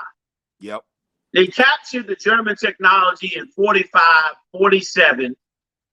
By 1950, 3 years later, they was pushing all the sci-fi they can to brainwash you into believing in aliens. You understand? Now, 1950, all of a sudden, who's that lunatic that started that religion down there in Clearwater, Florida? L. Ron Hubbard. Sir. All of them types. He was L. Ron Hubbard, who started the Church of Scientology. A lot of people don't know he was a science fiction writer. And they published his books. That's how he got, he was a broke scientific, sci-fi writer. Right. And during the 50s, the government was financing as many sci-fi writers as they could find. He got a bunch of money together, and then he decided, you know what? The better way to captivate people's mind is through religion. And that's when he started what you know today as the Church of Scientology. The government used this sci-fi UFO idea to brainwash you, to put you in a fog. Right. And they financed them to do it. And it just so happened that the sci-fi exploded right around the same time that they got this technology. What a coincidence. Right. All of a sudden, they know what they're doing. A lot of what you are caught up into is them creating it for you. But our people don't believe that we're influenced by this empire. You understand? Let me tell you something. Barack Obama, President Barack Obama. This is a not so known fact. It was illegal for you to put propaganda into the news before in history. You couldn't put propaganda knowingly into the American news. That was to stop all the CIA and FBI and NSA and all them agencies from putting propaganda in the news to influence Americans. They didn't want Americans being influenced by some secret agency that had an agenda. So they banned it in the United States. You can look this up. Barack Obama reversed it. So from the time he got in office, they were able to add propaganda into the news. So you don't even know what you're watching no more. This is all part of the crap that they use to draw your spirit in. There's no such thing as reptilians, y'all. Right. Okay, I'm gonna go back to the tape. And they make movies about all this stuff, you know what I mean, just to give you like a little reference. The movies, of course, is not proof. You got to look the proof up yourself. But the movies are there to give you an idea of what it is that they're trying to push on you in many cases. You got more to read on that, I had something else too, sir. Come on with it. Sir. As you brought out, sir, L. Ron Hubbard was a major figure in the science fiction genre, and also it says the golden age of science fiction was the 1940s and 50s. And they said, come on. Sir. It says that hold on, Slaggy. It says during World War II, American military planners studied science fiction for ideas. The British did the same and asked authors to submit outlandish ideas, which the government leaked to the Axis as real plans. See that? They leaked it to their enemies to make it seem like they had found something heavy. Right. So for years, they probably was leaking them UFOs as aliens to fool everybody on the earth that they had gotten in touch with aliens, so don't mess with them. Right. Because they got super secret technology. Right. I wouldn't be surprised if they didn't reveal Area 51. Right. I wouldn't be surprised if they ain't do it just to like make the conspiracy better. Yeah. When Area 51 came out, it was like, oh man, they found the secret base. The aliens are down there. Yeah. You understand? Meanwhile, it was all a hustle, man. Right. It was a hustle to get the other enemies to think that they had some great secret technology, man. Right. And to fool all of us. And I guarantee you there's some secret office somewhere that's pumping out the propaganda like crazy. One of the places they do it is the History Channel. You go on the History Channel, brother, there is 1 million videos about ancient aliens, and they dug up this and they dug this up out the earth. And they found this, and they got this. When all of it is a damn lie. Right. Okay? All of it's a lie. Give me some more. Let's go back to the tape. You got more that you reading? No, lie, sir. Let's go back to the tape because we're running tight on the time. And I definitely want to get to these scriptures on it. That Nazi flying wings and US-derived test vehicles contributed to the UFO craze of the 1950s. It contributed to the UFO craze. Revolutions. Right. It requires all of us at some point to say, no, not going to.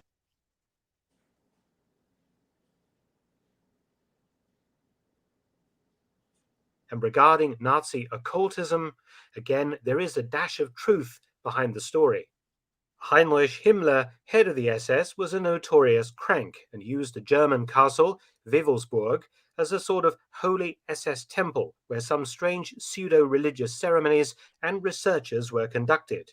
This is fact, but it is open to sensational reinterpretations by certain authors and TV companies. The subjects in the book, The Morning of the Magicians, fed into the 1960s counterculture and the later 1970s and 80s New Age movement. Die Glocke was presented as fact, but a fact bereft of any supporting evidence.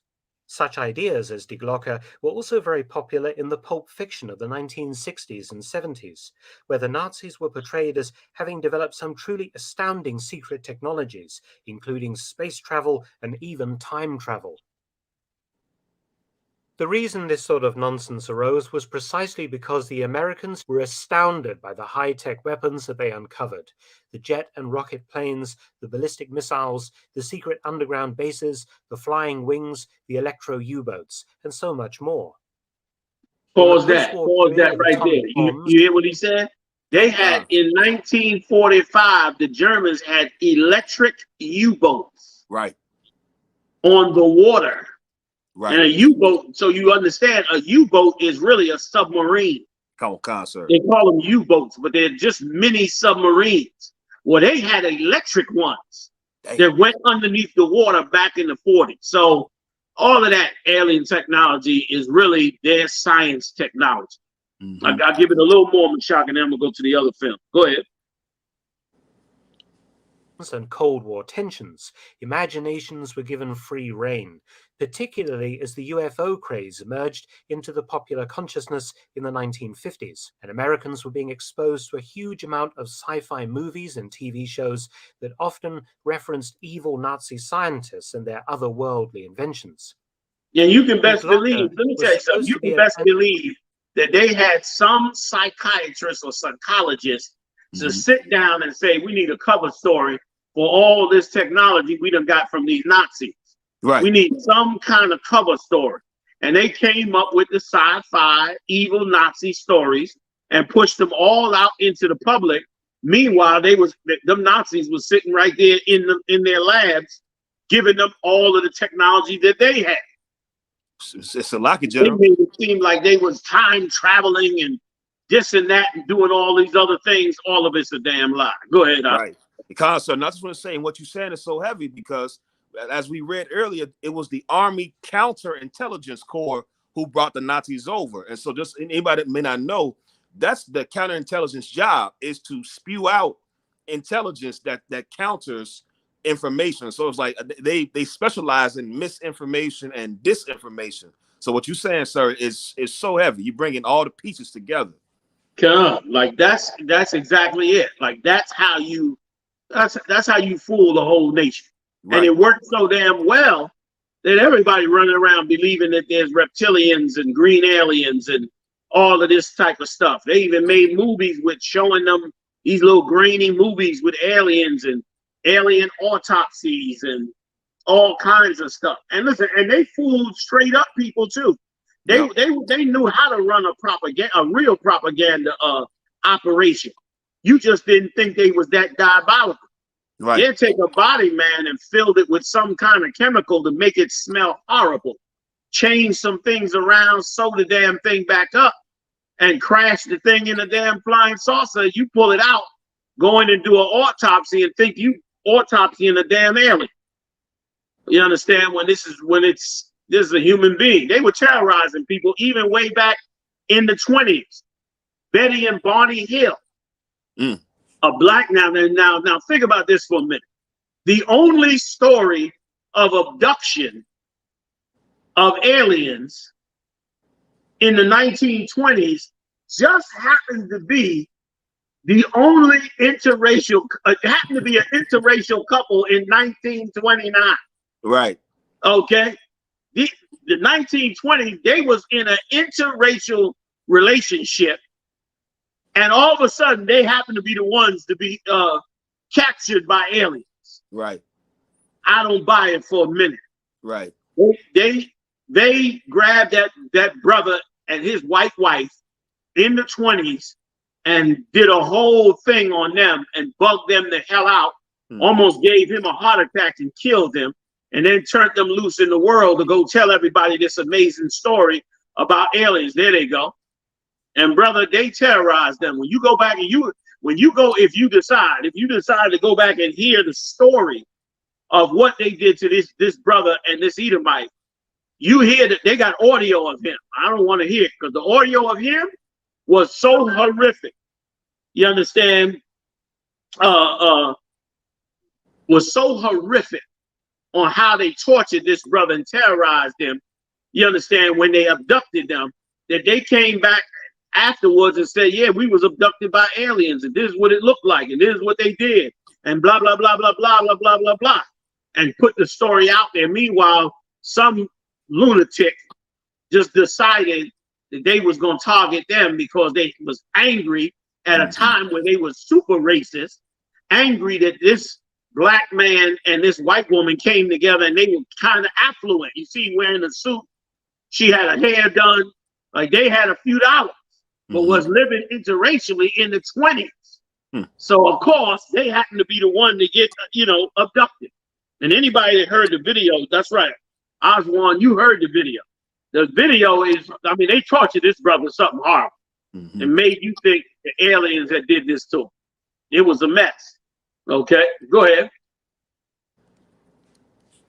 Was that it on that tape, Michelle?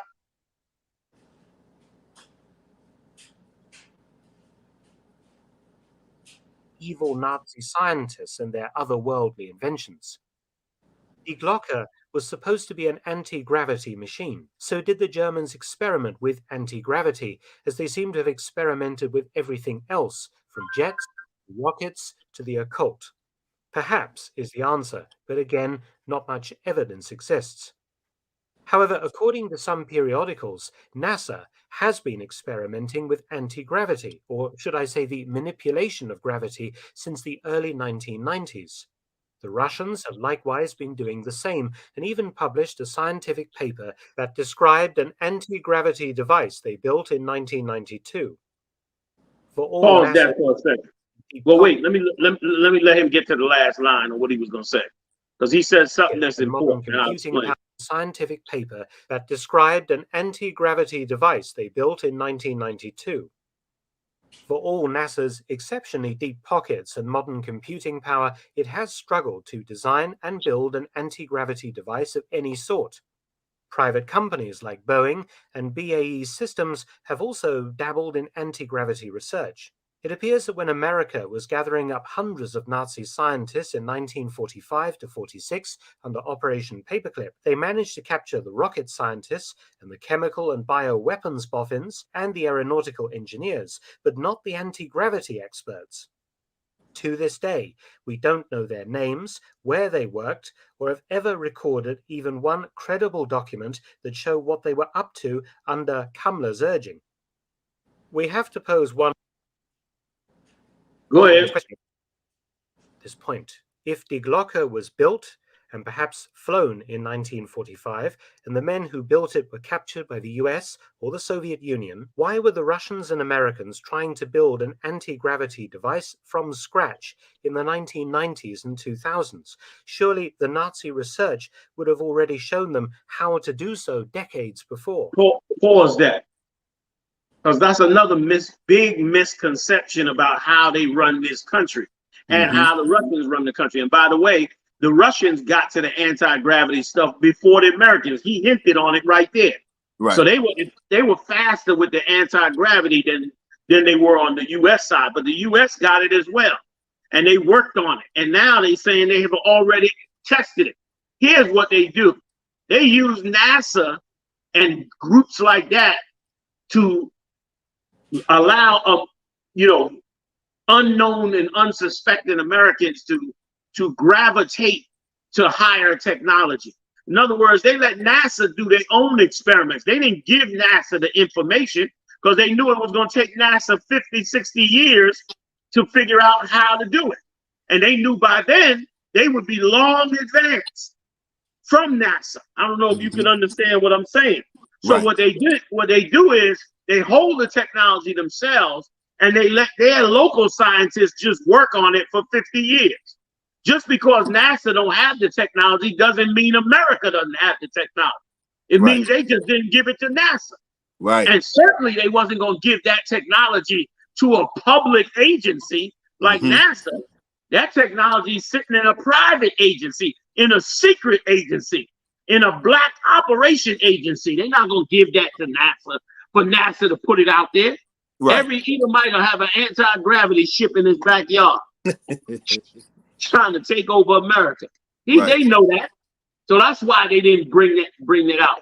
But you see how they said they found paperwork on it, but they couldn't find any scientists on it. And he said, and much more. Meaning they had all kind of technology. They try to say the aliens came out with stealth technology. Then why did the Nazis have it in the 30s? Right.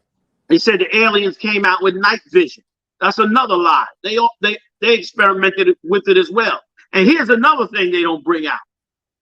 While they were building the nuclear weapons, they came up with all kinds of technology because the United States was doing testing for nuclear weapons, and they came up with stealth technology.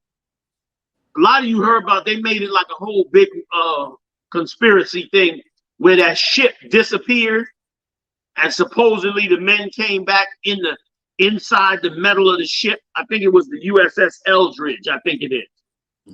I think they call it, what do they call it? The Manhattan Project, or no, that was the nuclear project. But the something else experiment, Philadelphia experiment. The Philadelphia experiment, that's another thing. Like they took the technology they had and they found other stuff while they were experimenting with it. Right. They put in a ton of electricity and stuff, doing all kinds of experiments. Next thing you know, they find out, oh, we could do this, so we do that. And they branch off into other different projects, man. That's all this is. This is the science that they do to rule the world. But the Lord said, give me the scripture where the Lord said they science is falsely called. So this is your history on aliens, fam. This is your history on aliens. There's no such thing as aliens, no such thing as reptilians, no such thing as any of those things. Right. Okay. I got another tape, but we don't have if we have enough time, I'll show you a little bit of it. But more than likely, we need to get to these scripts.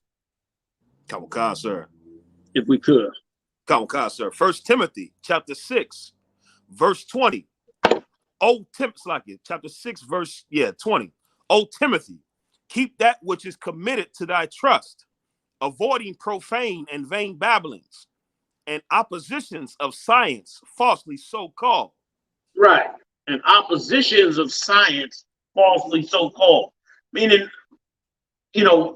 battling against them over their science. Right. Fighting them over science. And fighting them trying to understand their stupid philosophies. The Anunnaki, the Emerald Tablets. You know what I mean? Those were murderers over there in ancient Babylon. Right. They were murderers and conquerors. That's what they were. So were the Egyptians. The Egyptians were vile as they could possibly be. Every vile thing you could think of, the Egyptians was involved.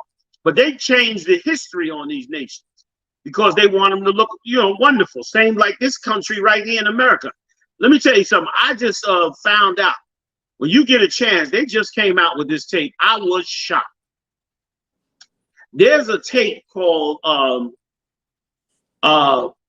Peach Bottom Park. And if you go look up Peach Bottom Park, down in the deep south, I want to say Louisiana, but I could be wrong. Do you know down in the deep south, after black people got free, do you know that the Southern military, and this was, I've never heard this before, the Confederate soldiers set up a blockade because all the slaves came off the plantations, and they set up a blockade against the slaves, and they imprisoned the slaves and their families, imprisoned them and their families, y'all, and they kept them there. Peach bottom, not. Did I say apple bottom? No, you said peach bottom, sir. I did say peach bottom. Okay, peach bottom. They blocked them off. I'm giving you a raggedy version of the story, but y'all can look this up on your own. And they blocked them off, and they imprisoned them. And they imprisoned them and starved them and tortured them, and they killed 20,000 black people. And guess how they killed them? They killed them just by them dropping dead from the conditions. They said the slaves were so distraught that they said, now these are people that come out of slavery, and these conditions were so bad that they said, just let us go. We'll go back to the plantation. Just let us go. And they had so many of us died that they turned around and just said, you know what? We ain't burying them no more. It's too many of them dying. They said wherever they drop dead at, dig a hole and bury them right there. And they buried 20,000 of us in this area. And then guess what? Years and years later today, is that it right there, Mashak? Devil's Punch Bowl. That's it. Damn, you good, Mashak. The Devil's Punch Bowl. And let me tell you something, Mark. This is so horrific.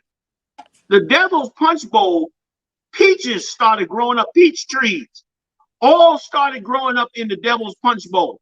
Nobody would pick the peaches because everybody knew what the fertilizer was. Right. So the peach grove just got so thick that you can't even walk in the grove no more. You can't even get in the Devil's Punch Bowl. And then it's down a hill. So you might go in there and fall down into a pit and die. They said nobody goes down there. The Devil's Punch Bowl. Right. It's a horrific story of our suffering out in this place. Nah, man, ain't no aliens out there. It's just the devil, right, and the Lord's people. That's it. Where you at? Did I call for one yet? No, so we just finished Timothy, sir, with the science falsely called. Okay, yeah. Okay, so we done on that, right? Kawakan, sir. Get me where Paul said that their bodies terrestrial, bodies celestial. Kawakan, sir. Let's get that. Kawakan. That's crazy. That's all that's going on here, man. They destroyed 20,000. And listen, the men, when the men, they took the men, chained them up, and made them work. Right. And the men had to hear their women and children screaming and yelling and dying in the Devil's Punch Bowl. To where the people started calling it the Devil's Punch Bowl. Punch Bowl meaning punch. You make punch out of all kinds of drinks. You pour them in a bowl. You make all kinds of drinks, and then you drink it. So it's so much hell down in that pit that they started calling it the Devil's Punch Bowl. Right. And today it's like a giant peach grove that nobody will eat the peaches off because of all the bodies. They say they don't have no names. They don't know who these people are. They don't have no way of identifying them. And you think that the Lord is not going to bring this empire to the end? And you should be rejoicing. Right. You should be rejoicing that they bringing ships down into the Red Sea. It's supposed to be a celebration among blacks and Latinos and Native Indians because finally the horrific story, we don't even know all the stories. Right. We have no idea all the stories of what went on with the Lord's chosen people. We haven't even begun to scratch the surface of the Caribbean. We haven't scratched the surface of Central and South America. I mean, they had literal castles. Right. They had castles and forts and giant cathedrals in Central and South America, man. And let me tell you something else too, y'all. Don't believe the bull crap. They like to tell you that those giant, now they're coming out with a new lie, that those giant cathedrals were built by, what do they call them? Tartarians? Or some crazy group that they claim was here before America got here. They're a bunch of liars. Okay, that was those giant buildings were built by the Spaniards and the Portuguese, right, and the British, and they were built with slave labor, just like the pyramids were built. So don't believe that garbage at all. Okay. Don't believe none of that garbage. They didn't build, there wasn't no civilization of the Tartarians here building giant cathedrals. Those was built by us under the foot of them. Go ahead, Salaki. No, I was going to say, General, too, what you just brought up, that's a heavy, it's a new philosophy that's coming up. And they have a heavy presence on TikTok. I was watching videos about it the other day, and I'm like, what is this new nonsense? Exactly. Tartarians. Along with the flat earth stupidity too. Sir, that too, sir. That's another bunch of stupidity. Let's run through these right quick. Go ahead. Kawakan, sir. 1 Corinthians chapter 15, verse 40. There are also celestial bodies and bodies terrestrial, but the glory of the celestial is one, and the glory of the terrestrial is another. You see that? Those are the two kinds of bodies that exist. Right. The bodies that are terrestrial meaning the earth, they come from the earth. They're physical bodies that come, they're grown just like a plant is grown or an animal is grown. They come from the earth. They need nutrients from the earth. They need all of that. Then there are bodies celestial, bodies that are not from the earth, bodies that originate with the Most High. Those are the celestial bodies. He didn't say extraterrestrial. He didn't say aliens. He didn't say any of that. So there are no other bodies but those bodies. The terrestrial ones and the celestial ones. The terrestrial ones, they're making a mess with and experimenting with. Outside of that, there's no other bodies. So you can give up the idea of aliens and all of that stupidity. Go ahead. That's it on that, right? Yep, that's it on that one, sir. Then read this for me, Deuteronomy 33 and 26. Kawakan. And then if you could, somebody pull the scripture where the scriptures where in I think it's Exodus where the scriptures say how the Lord led us by day and by night, by the pillar and all of that. We'll read that in a second. Read this scripture first. This is part of the song for those of you that don't know. Excuse me. This is part of the song that was sung to Moses. I mean, that was sung by Israel to the Lord. They call it Moses' song, but it was Israel sung it, in praises of the Most High. Go ahead, 33 and 26. Kawakan. Deuteronomy chapter 33, verse 26. There is none like unto the God of Jeshurun. There's none like the Most High, and he's explaining why. Go ahead. Who rideth upon the heaven in thy help, and in his excellency on the sky. You see that? That the Lord has his celestial ships, right, and celestial bodies, and they do ride the sky, and they do ride in the heavens, okay, and they do bring judgment down on the earth. But that's a celestial body. That's way beyond Esau's technology. Let me explain to you something. Esau only has two real technologies. He only has two of them. One is magnetism. That's one of them. Magnetism, where you get your anti-gravity and all of that from magnetism. And the other one is fusion or nuclear, where he's able to mix chemicals together to gain him power and electricity. So you got electricity and you got magnetism. But there are other powers out there as well that is not electricity, that is not magnetism. Neither are they governed by the rules of magnetism and electricity. And those are celestial bodies. They're beyond what is made on the earth. They're built on a whole nother level. They're beyond what you could physically put together. Those come from the Most High. And They pass through anything. They way above anything that you could ever create. You could build all the weapons you want. You will never be able to touch a celestial body. You could build all the weapons you want with magnetism. You'll never be able to touch the level of power of a celestial body. Okay? So that clears that up. Right. There's only two types that we have. And the Most High rides on the sky. You got the one about how the Lord led us? Kawakan, sir. Please give it to me. Kawakan. Exodus chapter 13, verse 21. And the Lord went before them by day in a pillar of a cloud. It's like a pillar of a cloud. Right, in a pillar of a cloud. A pillar is like something that stands straight up. But this is a pillar of a cloud. So this cloud is moving up in the sky. Right. You understand? Probably encircling a ship, a celestial ship. Right. Esau have tried to duplicate the technology because let's face it, the Nazis were witches.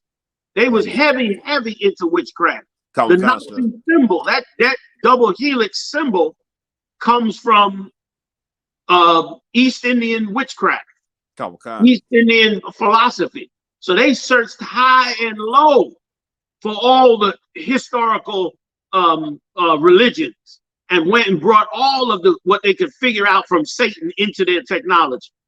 So they were heavy into that type of witchcraft, okay, and was heavy against the Most High. Read that again. Kawakan. And the Lord went before them by day in a pillar of a cloud. So they knew the Lord did this. They remember they read the scriptures too. Nobody admits it. None of them admit it, but they all read the scriptures. Right. And the Lord moved in the pillar of a cloud. They went and tried to duplicate that. Right. You understand? They were out in the middle of the desert building so-called flying saucers that emitted all kinds of smoke as a camouflage, so that you couldn't see it. Go ahead. Kawakan. And by night in a pillar of fire to give and them it lit light. up at night. Go ahead, I'm sorry. No sweat, sir. And by night in a pillar of fire to give them light. That's right. Go ahead. Kawakan. To go by day and night. He took not away the pillar of the cloud by day, nor the pillar of fire by night from before the people. That's right. And so they tried very hard to duplicate that. They trying very hard to duplicate those weapons, but those devices that come from the Lord are not terrestrial. They are celestial. They're built on a different science that the white man and other nations have not been able to discover, because the Lord has not allowed them to discover. And it's also why, just like he did during the Tower of Babel, he's also doing again now with the Third World War, coming back to confound the nations. He's about to send these nations all back to their own land to be under the servants of the Most High in Christ. Because what's built in ourselves is the ability to be servants of the Lord forever and ever and ever. And we're gonna be the servants of the Lord forever and ever and ever, and rule over these nations and stop these nations from trying to come together as one to fight against the Most High. And then the earth will be a paradise. Okay? That's the plan of the Most High's future. You got more in that scripture? That's it, sir. But I had a precept, if I may, sir. Could we use the precept where it talks about the wisdom of the wise men of Teman? Come on with it. Kawakan, sir. Jeremiah chapter 49, verse 7. Concerning Edom, thus saith the Lord of hosts, is wisdom no more in Teman? Right. And for those of you that may not know, Teman is Germany today. Something about that area up there, the Japhites that were up there, the people that was there before the Germans took over, they were wise as hell as well. And now the Germans took over and they're wise as hell. I don't know what's in the mountains or rocks or whatever the Lord did, but them Temanites they were geniuses up there, and they still are. Most of the top German technology. Look at the cars. Right. The top cars are usually German technology. The top things, the top weapons come out of Germany. That AK-47. Esau has been trying to make a gun better than that AK-47 for 50 years. That AK-47, brother, is ruling the darkness in these empires. That thing is something that's every African, every mud hut cat got one of them AK-47s on demand. You know what I mean? And no matter how sophisticated a weapon they come up with, that AK-47, they can pull it out of the mud, throw rounds in it, and light you up with it. Is just too universal that they have not been able to duplicate it or convince anybody to have it. Several militaries have tried to come up with their own weapons, but nothing has outbeat that, because that Kalashnikov, even though he was not in Germany proper, he was in the area. In I think he was from Lithuania or something like that. But he was in that area, you understand, and he come from that family line. And he created that weapon and other weapons that kept them, on top of the game. And the same came for them when they experimented with all this technology. Salakia, go ahead, huh? No, Kawakan, sir. It says, is counsel perished from the prudent? Is their wisdom vanished? Right. Is their wisdom vanished? And the wisdom of them has vanished for this reason, because now they have joined the world stage on this attempt at resurrecting Babylon, or the 1,000 points of light, or the New World Order, or whatever it is you want to call it, the all-seeing eye of Lucifer, or whatever it is you want to call it. It's all the same Babylonian knowledge for them to push forward into, ruling the world, while you get bewitched by fake aliens and fake returns of Christ. You understand? One more. Two more quick ones. Give me where the Lord said, if he come not quick, it'd be no flesh left to save. Kawaka, sir. Then you got to give me Ezekiel just to describe when he saw the ships. Right. Right quick. Go ahead. Kawaka, sir. Salaki, sir. The water for hitting it so fast, too. Ezekiel, let me know when you're ready. Ezekiel saw the ships as well. Right. They came. You ready? Yep, Kawaka, sir. Okay, go ahead, Salaki. That was quick. No sweat, sir. Matthew chapter 24, verse 22. And except those days should be shortened. Except these days get shortened? Go ahead. There should no flesh be saved. No flesh should be saved because they're going into nuclear war and people are going to believe these lies. Right. They're going to turn their heart away from the Lord. They're going to hear this philosophy and they're going to join these armies, man. They're going to join them in different ways. They're going to join all kinds of things to get involved. Right. Thinking it's, that's what the movie, what's the movie that Will Smith was in with the aliens? Independence Day, sir. Independence Day. Like, you know what I'm saying? That was the point of those movies was, one, to lie to you and tell you that there's aliens. Right. And two, to make sure they get you in the mindset that we're all one. We have to come together to save the planet. That's why at the end of the movie, the Edomite said, let us have our Independence Day, meaning we want to be free from these so-called aliens. What they're talking about is the Lord's angels. Right. They want to be free from them. They don't want to have to be ruled by it. They don't want the Christ's return to come and destroy them. Right. But he's coming to do it anyway. Right. Go ahead, Al. Kawakan. Two quick ones after that. Go ahead. Kawakan, sir. And except those days should be shortened, there should no flesh be saved. No flesh should be saved. Go ahead. Right. Kawakan, sir. But for the elect's sake, those days shall be shortened. But for those of us that our eyes are open and have understanding and serve the Most High day and night with all our heart and all our soul and don't give a damn about what nobody say, create, or do, but we are serve the Most High. Oh, in that day, the Lord gonna shorten this thing for our sakes. Right. One last one. We'll hold off on Ezekiel. A lot of y'all know Ezekiel, but let's give Christ the honor at the end. Get me the scripture where it says he shall return with 200,000. Kawakan, sir. Let's give him the honor because he's going to lead the charge to free this entire planet from itself, to free the 12 lost tribes of Israel from the captivity they've been in for so long. Right. You understand? Kawakan, for sir. So long. And let me add this. The Lord said this, just as in the days of Noah, they were eating and drinking and marrying and giving into marriage, and then the end came. Right. So shall it be in this time, meaning this is going to happen again. Right. Go ahead. Kawakan, Revelation chapter 9, verse 15. And the four angels were loosed, which were prepared for an hour and a day and a month and a year. That's the real invasion. Go ahead. Right. Kawakan, like it, sir. For to slay the third part of men. And the number of the army of the horsemen were 200,000. And I heard the number of them. And thus I saw the horses in the vision, and them that sat on them, having breastplates of fire, and of jacinth, and brimstone. And the heads of the horses were as the heads of lions. And out of their mouths issued fire and smoke and brimstone. By these three was the third part of men killed by the fire. And the Lord gonna kill a third of this earth by that fire. Right. You understand? And he's describing those, but those don't look like what you think they look at. He's just describing them the best way he can. He see these things and he's trying to describe what he's seeing. Right. But it is ominous what he's looking at.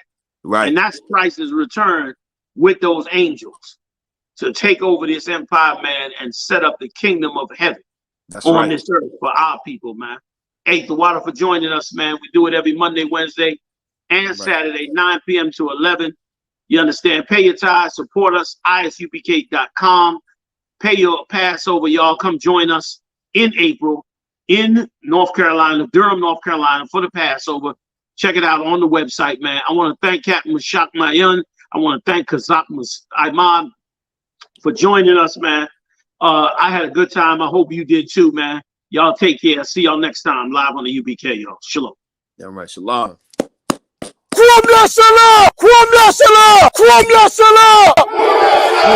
Serious, and you're looking for a Christ man, the one who anointed with the Lord, with the Spirit of the Lord to do his will. I'm that nigga.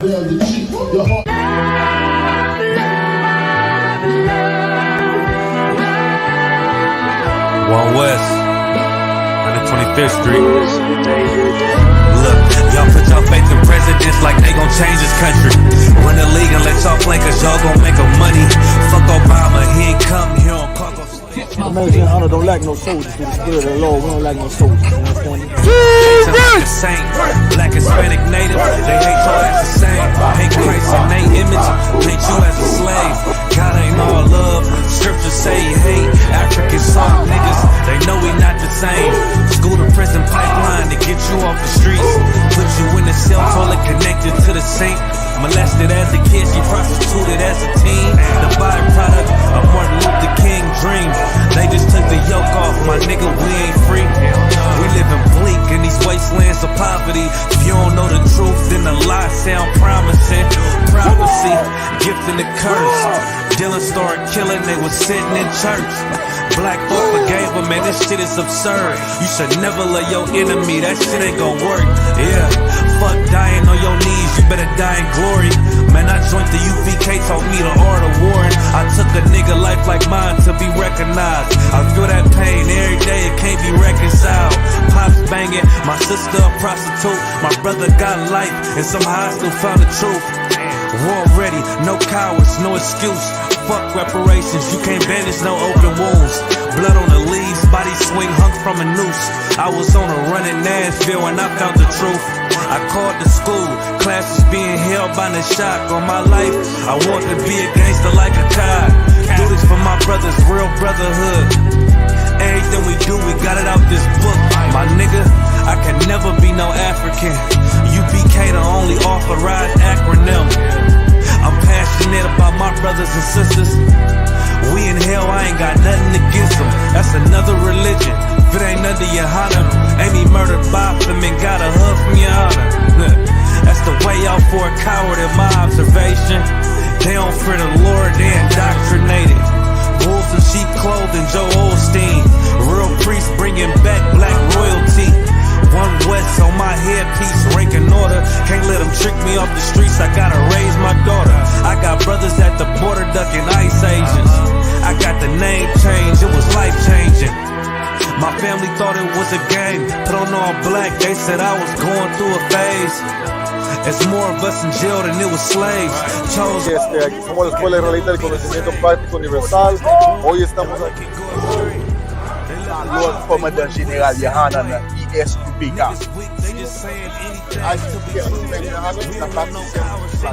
This is what Commander General Yohanan did. This is what he did. First camp, I cut off all my dreads. I took an oath when that oil hit my head. Niggas capping like they lids. I'm a priest, I never stick no fork in no pig. I was dead till I found out how to live. This brotherhood taught me how to be a man. I came back to my roots, I had to dig. A couple gaps I had to bridge. I got a rib, I'm married to this work. You wanna serve the Lord?